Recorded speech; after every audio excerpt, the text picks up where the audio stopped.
Salut tout le monde, j'espère que vous allez bien. Alors comme vous avez pu le voir avec le titre, aujourd'hui on parle de fond de teint. Pas seulement des fonds de teint pour des périodes aussi chaudes que maintenant. De préférence ne portez pas de fond de teint parce qu'il fait 39 degrés actuellement aujourd'hui. Les fonds de teint que j'ai là, je me vois les porter vraiment toute l'année. Certains ont fait toutes les saisons, ouais. Pas mal ont fait toutes les saisons pardon, mais d'autres pas trop. En tout cas, je les aime beaucoup et je me verrai pas sans. Quand ils sont finis, je me les rachèterai. Quand ils sont en train de se terminer, je serai en mode stress. Donc voilà, et il y aura aussi des bonus dans cette vidéo. Donc sans plus trop parler, je vais commencer.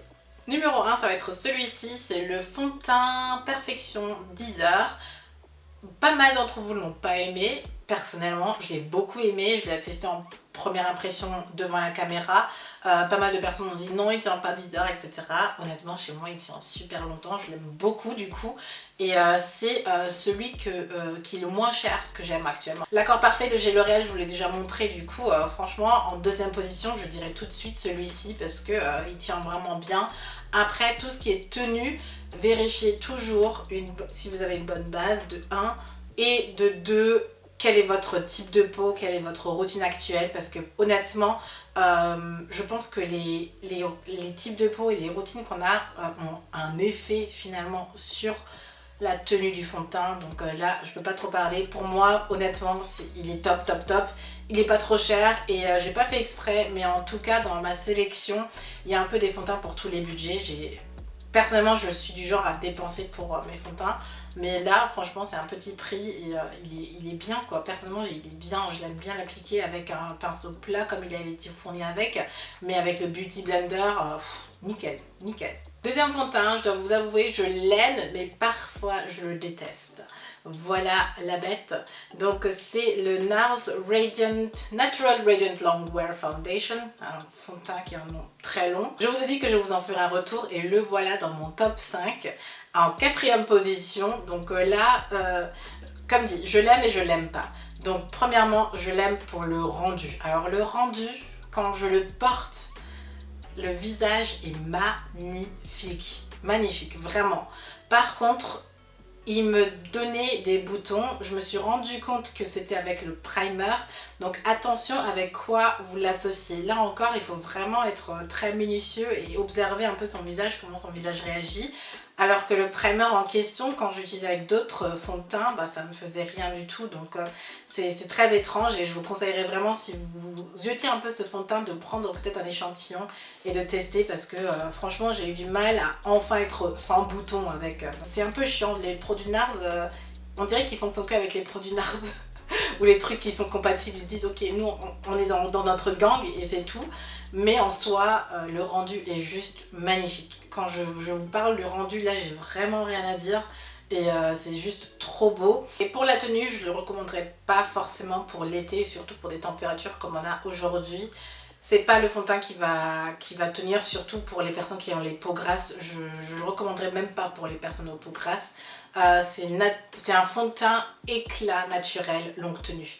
Donc qui dit éclat dit forcément un peu plus de glow.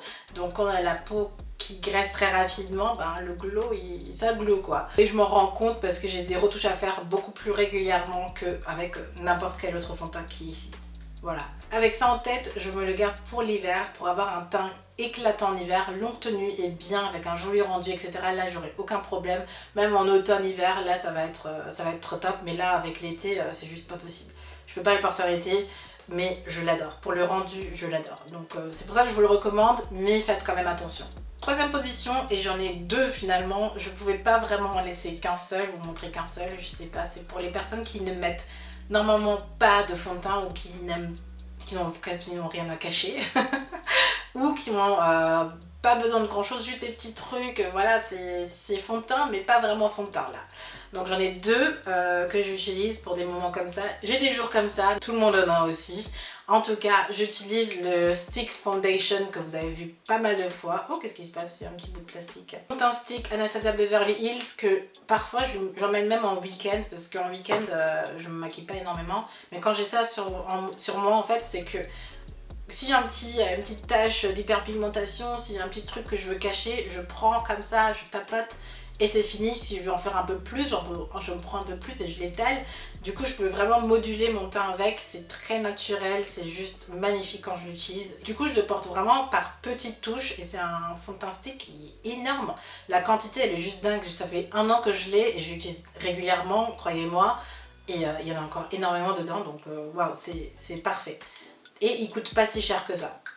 J'étais très étonnée et je l'adore ce fond de teint stick. Sinon j'ai aussi celui-ci de chez MAC, c'est le Face and Body Foundation qui est ultra liquide. Je vais vous montrer un peu ce que ça rend quand vous l'appliquez. Voilà, c'est ça. C'est ultra liquide, je sais même pas si vous voyez. Ou autre démo, quand vous le secouez, on dirait de l'eau quoi. Et quand je l'applique, c'est vraiment un halo de fond de teint, c'est quasiment rien du tout.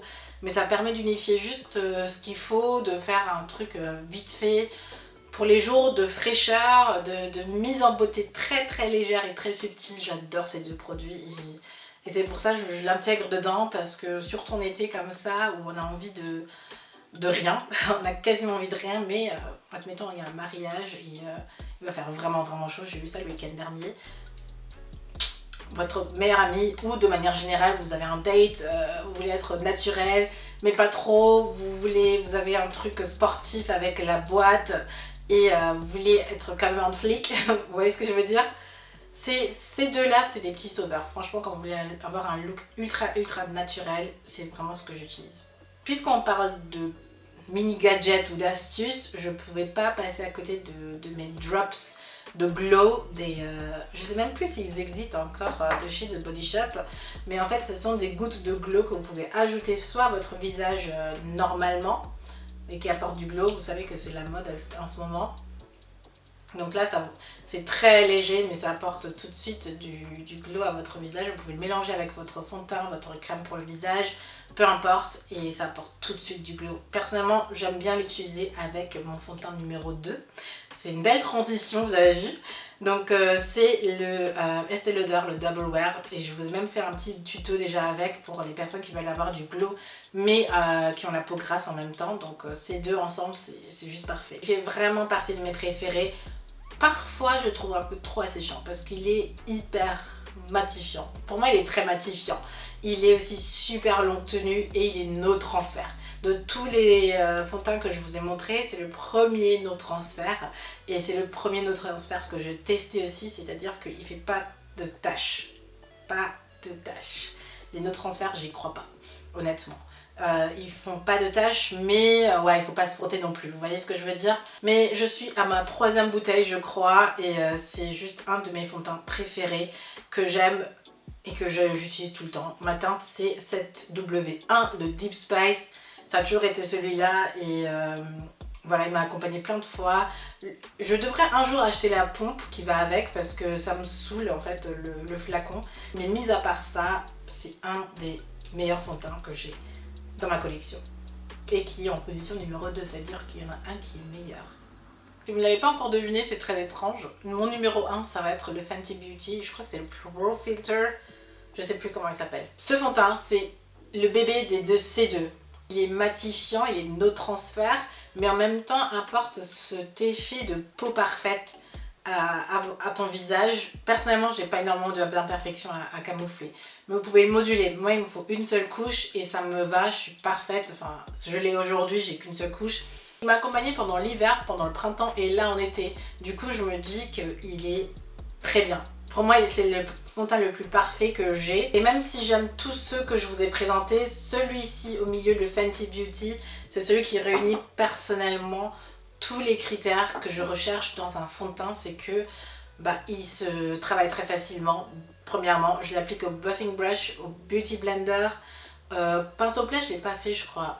Mais au doigt, nickel. À chaque fois que je l'applique, personnellement, ça me va.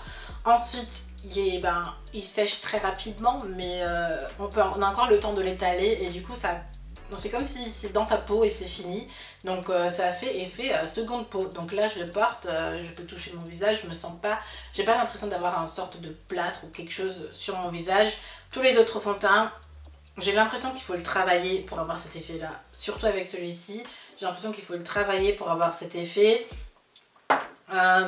Bien sûr, les autres, il faut l'estomper, etc. pour que ça pénètre encore une fois. Le Sephora, bien sûr, s'il est matifiant, donc il faut vraiment bien le travailler. C'est un des rares que j'ai pas vraiment besoin de travailler à fond la caisse, quoi. Je vais vite et vous savez que je suis un peu impatiente, donc bon. Je me suis vue l'utiliser tellement de fois et du coup, quand j'ai fait mon petit classement, même si après ça dépend de chacun, quand j'ai fait mon petit classement, dans ma tête, ça a été Bing, c'était celui-ci parce que j'utilise le plus. Même si celui-là, je suis à ma 3e bouteille. Celui-là, c'est vraiment voilà, celui que j'aime le plus et que je vous ferai tester en premier. Si je devais vous en faire tester un en premier, ça va être celui-ci. Bien sûr, après, encore une fois, comme dit, il faut tester les caractéristiques de chacun. Chacun a une peau différente. Si tu as une peau sèche, forcément, ça va être trop asséchant par exemple. Il te faudra plus d'hydratation, donc quelque chose comme ceci sera intéressant. Par contre, si tu as des imperfections et une peau sèche, vous voyez, il y a plein de choses qui font que, voilà. Au moins, maintenant, vous avez une petite shortlist où vous savez où regarder pour faire votre propre avis, tester un peu, voir ce que ça rend sur vous. En même temps, en parlant de fond de teint, j'ai aussi le Dior Backstage ici que j'ai toujours pas ouvert. Je l'ai acheté et je l'ai toujours ici et j'ai toujours pas utilisé. Donc c'est pour ça que je vous en parle pas en fait dans cette vidéo. C'est tout simplement parce que je l'ai pas encore testé. Et même si j'ai testé, ça ferait pas assez de temps de test pour vous en parler. Donc voilà, on verra peut-être dans un futur ou en prochain top 5 fond de teint. Et dernier bonus, dernier conseil pour trouver sa teinte. Là, c'est vraiment quelque chose que je struggle moi aussi. Hein. Enfin, c'est pas vraiment évident de trouver sa teinte dans les produits. Ce que je fais, c'est que j'essaie de voir comment les teintes se rapprochent le plus. Donc dans les bouteilles, on ne le voit pas énormément. Mais en tout cas, j'essaie de swatcher et d'avoir toujours un avec moi quand je vais en acheter. Ou j'essaie de trouver un qui me matche déjà et d'acheter en fonction de ce que j'ai déjà. Autre conseil, surtout quand on achète en ligne, le fond de teint NARS, je l'ai acheté parce que je connaissais ma teinte de chez Dior du Backstage parce que j'avais testé en magasin. Celui-ci, j'ai dû acheter en ligne. Par contre, ce que j'ai fait pour chercher ma teinte, c'est tout simplement, j'ai cherché une youtubeuse qui avait ma teinte du Backstage et qui utilisait le NARS Radiant Longwear Foundation. Et du coup, j'ai tout de suite pris sa teinte et je me suis dit, ben, si ça lui convient, ça devrait me convenir aussi. Voilà comment j'ai fait, c'est Newbie Beauty, merci beaucoup Newbie Beauty. C'est une petite astuce qui peut être très utile, pareil pour les teintes chaudes, froides, neutres. Là c'est encore quelque chose qui arrive en ce moment et du coup les gens se disent mais quelle est ma sous-teinte? C'est très simple encore une fois, moi ce que je fais et je vous l'ai recommandé aussi dans mon livre, c'est que si vous aimez porter des bijoux dorés, vous avez un sous-teint chaud.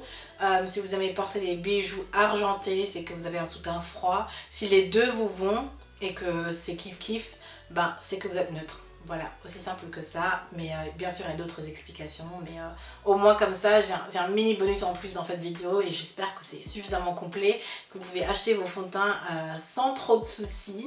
Dites-moi en commentaire ce que vous en avez pensé, quels sont vos fonds de teint, quelles sont vos astuces aussi, et partageons ça un peu partout, voilà. Un petit thumbs up encore si cette vidéo vous a plu, et surtout restez abonnés à la chaîne s'il vous plaît quand même. 50% de personnes qui ne sont pas abonnées, c'est abusé quand même. En tout cas, je vous retrouve très bientôt dans une prochaine vidéo. De toute façon, ceux qui ne sont pas abonnés, de toute façon je vous revois parce que vous êtes régulièrement là, je vous vois. Donc gros bisous, à très bientôt. Bye.